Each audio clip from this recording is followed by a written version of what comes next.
Annexion du Kivu, d'une partie du Kivu par le Rwanda. Les Rwandais y sont-ils favorables? Que ce scénario soit réel ou imaginaire, les Rwandais en discutent.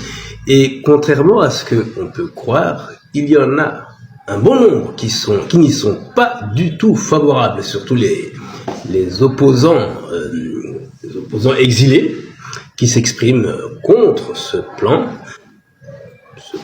éventuel qu'on prête aux autorités de Kigali.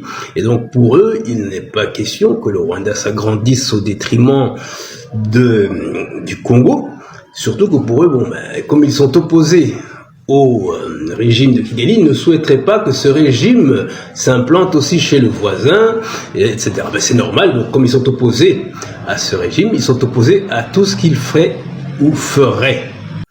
À propos de l'annexion du Kivu par le Rwanda, je me suis posé une question et je l'ai posée à un compatriote qui débattait sur la question.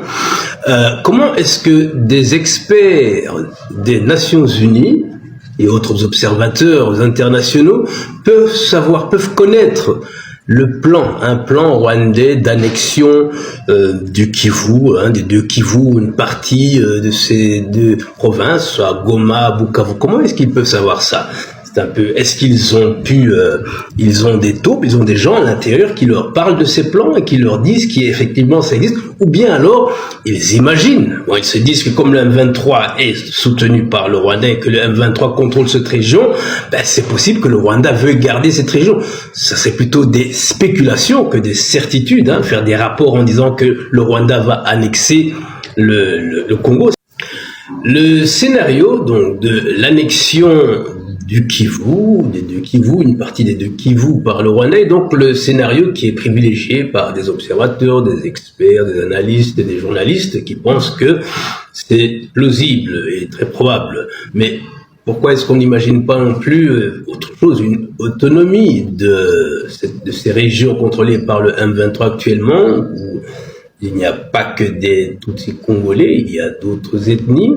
Pourquoi est-ce qu'on n'imagine pas cela plutôt? Une question de fédéralisme, donc une autonomie dans le fédéralisme de la République démocratique du Congo, ou alors on parlait aussi beaucoup dans le temps de République du Kivu, l'indépendance. Bien entendu, les gens se disent que le M23, tout ça, l'AFC, ça dépend complètement du Rwanda et que tout ce que ils font, c'est le Rwanda qui est derrière. Bon, ça aussi c'est une façon de voir, mais ça ne veut pas dire nécessairement que c'est la réalité.